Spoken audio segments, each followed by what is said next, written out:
Жұмысқа келген бойда редактор шақыртып алып, бұған әдеттегідей бір бума қолжазба берді. Келесі нөмірге кетуі керек.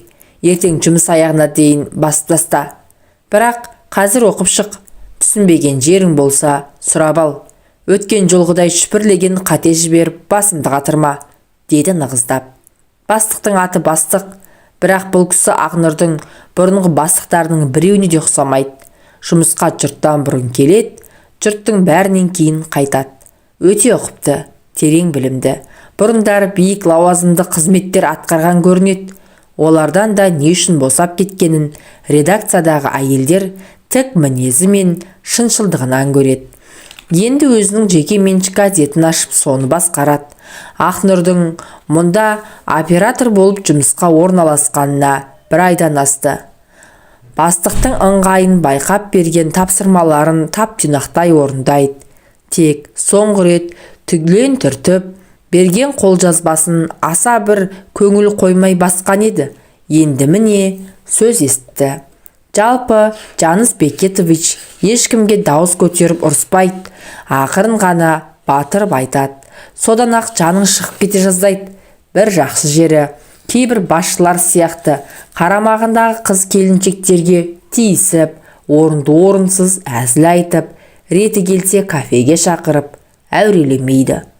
Олардың көбісі ұрғашы көрсе, көзімен тітіркленіп, оңаша сүйреп, қоқырынып, қорқытып, үркітіп, әйтеуір есебін тауып, қойнына кіргенше қоймайды. Ақнұр ондайлардың талайын көрді. Ақыры біреудің қарамағына түсті. Рас, сол кезде бұл жап-жас еді. 2 жасар ақ борықты жетектеп, тұратын жер мен жұмыс іздеп сандалып жүрген. Сондай күндердің бірінде автовокзалда жасы 40-тарға барып қалған, ерін қып-қызыл шиқандай етіп бояп алған әйел жолға кетіп, іші бауырына кіріп, мұның жағдайын түгін қалдырмай сұрап алып, арзанқол асханаға ертіп барды. Қызы екеуіне шай-пай алып беріп, кәдімгідей мүсіркеп, жағдайын жасайтын болып, үйіне апарды. Аз-маз демдерін алған соң, қайтадан әңгімеге кірісті. Кіре беріс бөлмеге шығып, біреулерге телефон соқты.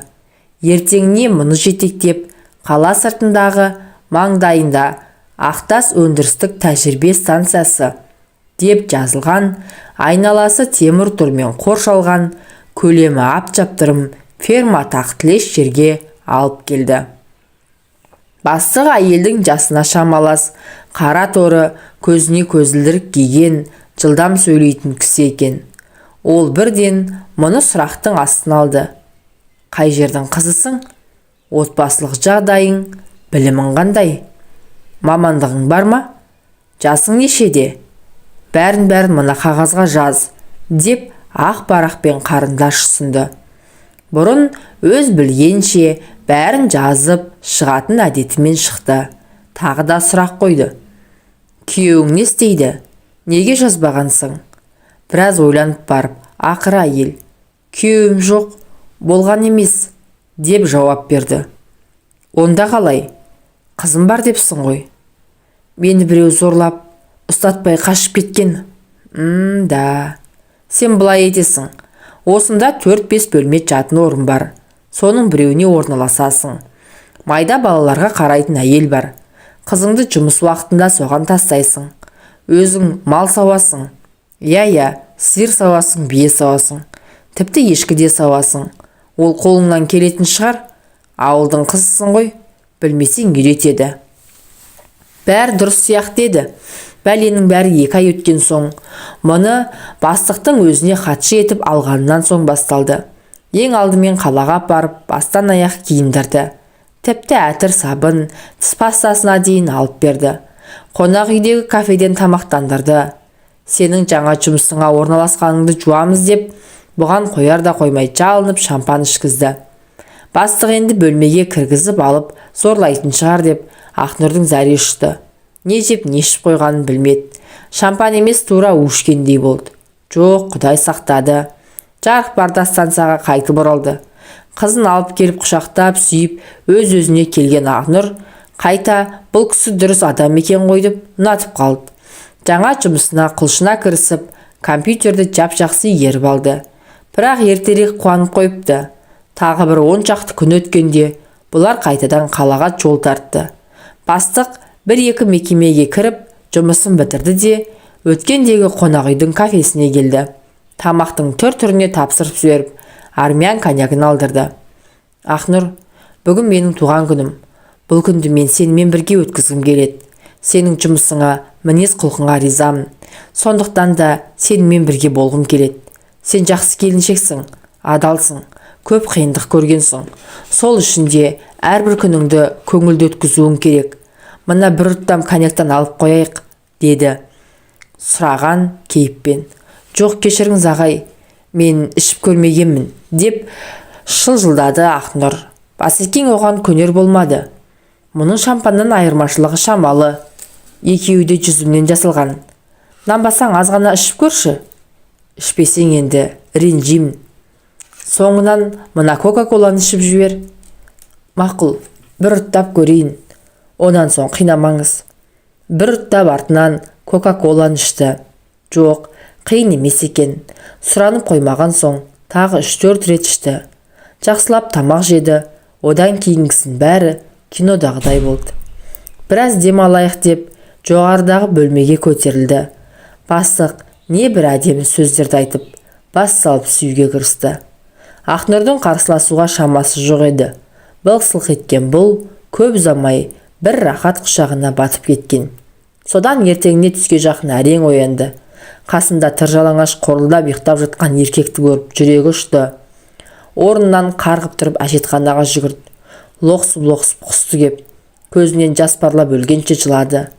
Арқан ба, жіп па, бір нәрсе тауып алып асылып өлгісі келді. Жоқ, жаны тәтті екен. Мен қызымды жетілдіруім керек деп өз-өзін жұбатты. Жуынып шайынып алып, бұл жерден баса алған жаққа кетпекші де болды. Бірақ есіктің кілтін таба алмады. Осы екі арада бастығы да оянып, Ақнұрдың жанына келді. Құшақтап мойнынан иіскемекші де болды. Ақнұр шыңғырып жіберді. Жақындамаңыз мағдан. Әбден басынып, алдап әкеліп білгеніңізді істеп, ызаға өртей жылай берді. Ал бастық жымиып күліп, мен қазір жуынып келейін, деп шегініп кетті де тез арада қайтып оралды. Ақнұрды қояр да қоймай шешіндіріп жаюлы төсекке атып ұрды. Кеудесіне басып, ерінен, мойнынан, көзінен құмарлана сүйді. Болды. Енді бұдан бұлай менің әйелімсің. Иә, ең сүйікті әйелімсің. Енді еш қарсыласпа. Сен де мені сүй. Екеуміз бақытты боламыз. Сенің барлық жағдайыңды жасаймын. Сен маған бала туып бересің. Аңқау келіншек тағы да сеніп қалды. Жылағанын тоқтатып көз жасын алақанымен сүртті. Махаббаттың балын жұтқандай 3-4 сағат айқасып жатты. Жаныс Бекеновичтің мақаласын оқыған сайын Ақнұрдың көз ашыла түскендей болды. Оқып жатып азды көпті өмір жолын еске түсірді. Мақалада жазылғандай, телегония деген еркекпен жақындасқан әйелдің жатырында өмір бойына сақталып қалатын ұрық қалдығының келер ұрпаққа кейінгі әкесінің кім екеніне қарамай ететін әсері туралы ілім екен. Бұл әсер оның түріне, мінезіне, ақылына, тіпті тұқым қуалайтын ауруына да тиісті болатын көрінеді. Ақнұр бір сәт үлкен қызы Ақборықтың әкесін де көз алдына елестетті. Оның түрі еміс-еміс қана есінде қалыпты. Ол осы қызы сияқты бұйра шашты, көк көз, сары жігіт болатын. Дәл сол күні мектепті бітіру кеші өтіп жатқан кезде екі студент жігіт сау етіп келе қалды.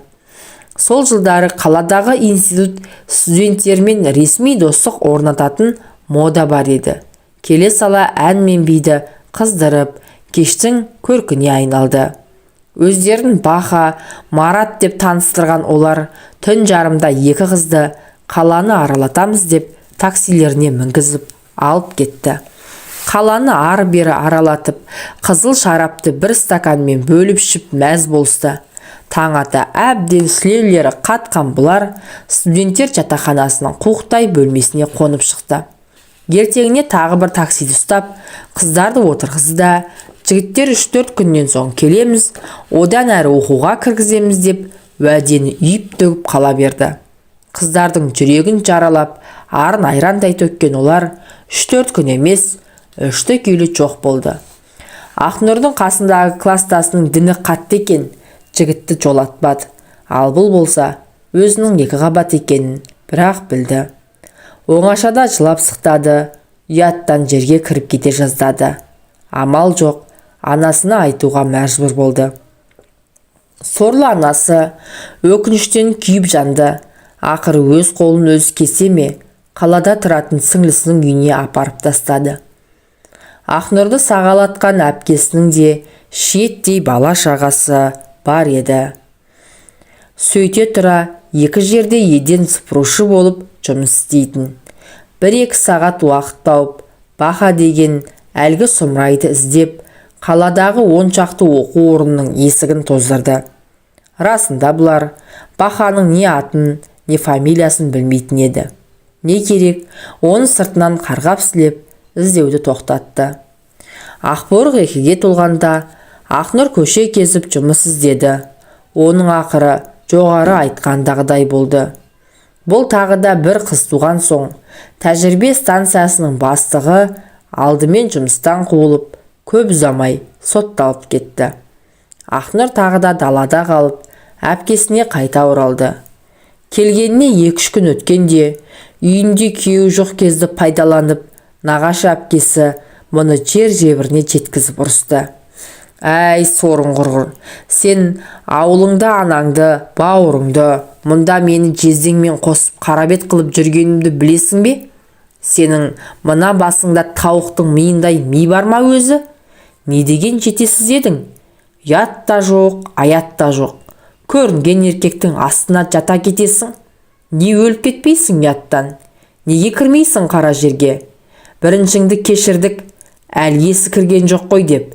Ендігіңе сорың құрғырау, дабдардай қатын емессің бе? Солардың саған бай болмайтынын неге білмейсің, есуас?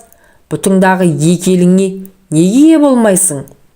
Алдымен ұрысып, төбесін төмпештеп, соңынан өкіріп жылап, әзер басылды. Ақнұрдың да әлек-шәлегі шықты. Жауап қайтара алмай, жылаумен болды. Расында қайтарар жауаптың өзі де жоқ еді. Әлден уақыттан соң әпкесі: болды, енді жетер. Бай сұраған сен салдаққа, байды өзім тауып берем. Айтпады деме, кімді көрсетем, соған тиесің. Масыл болып қашанғы жүрсін. Ақторғын 1 жастан асқан соң 2 қызды қарайтын орыс кемпір тауып, хабарландыру арқылы асханаға кассир болып орналасты. Бір жақсы жері үйге жақын, тамағы тегін. Кей-кейде үйге де артылған астан ала келеді. Содан көп өтпей-ақ пәле деген бір айналдырған шыр айналдырады дегендей. Асхана меңгерушісі мұның соңына түсіп алды. Болмаған соң әпкесіне келіп шынын айтты. Әпкесі бұлқан-талқан болып, дәл сол күні-ақ жұмысқа жібермей қойды. Сенің осы не бәлең бар? Жанап кеткен еркек сенің соңыңа түседі. Сен енді шыныңды айтшы маған. Өзіңнен де бар шығар, әйтпесе. Енді не деймін, маған не дейсіз? Мынау бақырайған көзімді ойып, жылтыраған бетімді тырнап тастайын ба? Опадалап дегенді білмеймін. Біреуге күліп те қарамаймын. Жайыма жүрген адаммын. Осыдан шамасы 1-2 ай өткенде үйге ересек бір еркек кісі келіп келді. Әпкесі оны жақсы таниды екен. О, Жақсыбай, кел, жоғары шық деп қуана қарсы алды. Қалай, ағайын туыс, бала шағаң аман ба? Сен қалаға келіп қалдың ғой. Өткенде қарындасың Қалампырды көріп сәлем айтып едім. Хабарласуың созылып кетті. Әйтеуір бәрі дұрыс па? Иә, сол Қалампырдың өзі 2-3 күн бұрын ғана көріп едім. Әйтпесе тез келетін едім. Бала болғанда менде 2-ақ қыз ғой. Екеуі де тұрмыста, балалы шағалы. Үлкен Алматыда, жылына 1 рет қана келеді. Кішісі іргедегі Жетісайда. Қол жұмыстан босамайды. Қол жұмыстан босаса, артынып-тартынып өзім барып тұрамын. Ал кемпірдің жайын өзің білесің. Осыдан тура 2 жыл бұрын өмірден қайтты. Жатқан жер жайлы болсын. Дауысы бұзылып барып тоқтады. Енді неге аяқтанбай жүрсің? Жоқ, қыздарың рұқсат бермей ме? Жоға, неге рұқсат бермесін? Қайта екеуі де екі жақтан құда-құдағилар қосылып маған кемпір іздейді. Бірақ қазір не қатын, не кемпір қат екен. Баяғыдай емес, бала-шағасы рұқсат етпейді екен. Орта жолда атың өлмесін, орта жаста қатының өлмесін деген құбырас екен. Рет келмей жатыр. Ақнұр шай қайнатып, оны-мұны дайындап, екеуінің алдына апарып қойды да, ұят болар деп құйып бере бастады. Ішіп жеп отырып, әпкесі екеуі біраз әңгімені айтып тастады. Ақнұр байқап қалды. Қатын өлген кісінің үсті тап-таза, ақыл есі, ой пікірі түзу. Тек кеудесінде біраз сыз бар. Шай ішіліп болған соң, Ақнұр орнынан тұрып дастархан үстін жимақшы болып еді. Әпкесі мұны қолынан тартып отырғызды да бір әңгіме бастады. Әй Жақсыбай, мына отырған менің, өзің де білесің ғой, Көкбелдіге күйеуге шыққан үлкен әпкемнің қызы. Аты Ақнұр, жасы енді ғана 30-дан асты. Жап жақсы, тәрбиелі, қолынан бәрі келеді, тек жол болмай жүр. Алдымен студент дейме бір сұмырай кездейсоқ жолығып қыз туып алды. Кейіннен тағы бір бастық сымаққа тиіп, ол үйлі баранды екен. Ақыры жұмыстан қуылып, соңында сотталып, бұл тағы да бір қыз туып отырып қалды. Егер мақұл көрсең, осыны ал. Тек анау екі жетімегіне дұрыс қарасаң, бұл да саған жақсы әйел болады. Құдай қаласа, бала да туып береді. Осы арада оң жақта отырған қыз болмаса да, екі беті дуылдаған Ақнұр лып етіп орнынан тұрып, кухняға қарай зытты. Әңгіме пісіп, одан 10-15 күн өткен соң, Жақсыбай 3-4 ағайын туыстарын ертіп келіп, жора жолдасын алып келіп, жоралғысын жасап, мұны үйіне алып кетті. Оған да міне бір жылға жуықтады. Ақнұр қолжазбаны тағы да бір рет мұқият оқып шықты. Ғалымдар дәлелдегендей, телегония жан-жануарда, тіпті құстарда да бар екен. Құла айғыр шапқан биенің құлыны да құла болып туып, кейіннен торы айғырдың үйіріне түскенде туылған құлыны торы болғанмен, баяғы құла айғырдың жалы мен құйрығы, тіпті танауы мен екі құлағы да айнымай қалатын көрінеді. Шетел оқымыстылары жылқы мен зебраны будандастырғанда пайда болған төлінің бір жартысы қара жолақты, екінші жартысы күрең болып шыққан. Осы арада Ақнұр еріксіз өшісін сипалап қойды. Оның бала көтергеніне де 3 айға жуықтады. Өткенде дәрігерге барып көрінген соң, қуанышын жасыра алмай, күйеуіне де айтып қойған. Отағасы қомпаңдап, Алла, бергеніңе береке берсін. Мына Ақнұрымды ішіндегі шарананы тіл көзден сақта. Ай күні жетіп аман есен, аяқ қолын бауырына алсын, деп қолын жайып, Құдайға жалбарынып, бетін сипады. Әзірге ешкімге айтпай-ақ тұр, ішің білінген соң, өздері ақ көре жатар, деп тағы да қосып қойды. Біраз үнсіздіктен соң, Ақнұр, сен Құдай жарылқап өзіме тартқан бір-екі қара домалақ деді. Бала туып бересің, менен бақытты адам болмаса еді солай істесең. Отағасы, егер қыз болса ше, деді ол қуланып. Енді қыз да жақсы ғой, бірақ қазақ атам, қыз бала жат жұрттық деген. Бой жетіп өзге жұртқа кетіп қалса, екеуміз тағы да сопайып отырып қалмаймыз ба? Жақсыбайдың қара домалақ бала дегені есіне түскенде, Ақнұрдың жүрек тұсы бір нәрсе шаншып өткендей болады. Ал егер қара домалақ болмай, тағы да көзі көк, бұйрабас, сары қыз туылса не болады? Баяғы бәлелерінен есебін тауып әлі де қол үзбепті ғой деп арам ойға кетпей ме? Ақнұр қаптаған ойдан әзер арылып, қолжазбаны компьютерге теріп шықты. Монитордан қайта-қайта оқып, қатесін түзетіп, принтерден 2 дана етіп шығарды. Сор болғанда, қашан босанғанға дейін көңілі күпті болып жүрді. Узиге түсіп, іштегі баланың ұлы екенін анықтады. Бірақ енді түрі қандай болады? Қуанарын да, қуанбасын да білмеді. Ал егер масқара болғанда туылған бала қыздарынан айнымай қалса, не істейді? Баланың түрін көріп, Жақсыбай жанжал шығарса ше. Бір сөз қайтармай, тағы да әпкесінің үйіне кете береді ме? Онда өмірінің бар қызығы сол арада үзіледі. Жақсыбайдай енді адам табылмайды, мұны өзі де іздемейді. Қиналғанда жанына жалау, қыздарының ас-үстіне түсіп, анау-мынау туған әкесінен артық болған отағасындай тағы бір адам енді жоқ. Мүмкін осы соңынан қалмай қамап алған қалың ойдың әсері болды ма? Бала көтергеніне 7 ай толғанда Ақнұрдың мазасы кетіп, перзентханаға түсті. Қатты қиналып, ұл бала босанды. Әупірімдеп жүріп жаны аман қалды. Айы күні жетпей дүниеге келген баланы дәрігерлер ана жатырына жақындатылған кюветкаға орналастырды. Әзер дегенде бір аптадан кейін нәрестені бұған көрсетті. Басы дөңгелек, тікірейген қап-қара шашы бірден көзге түсетін баланы көріп, Ақнұрдың жүрегі жарылып кете жаздады. Бұрқ ете қалған қуаныш жасы сұп-сұр болған бетін жуып кеудесіне қарай сорғалады. Телегонияда кейде адасады екен ғой.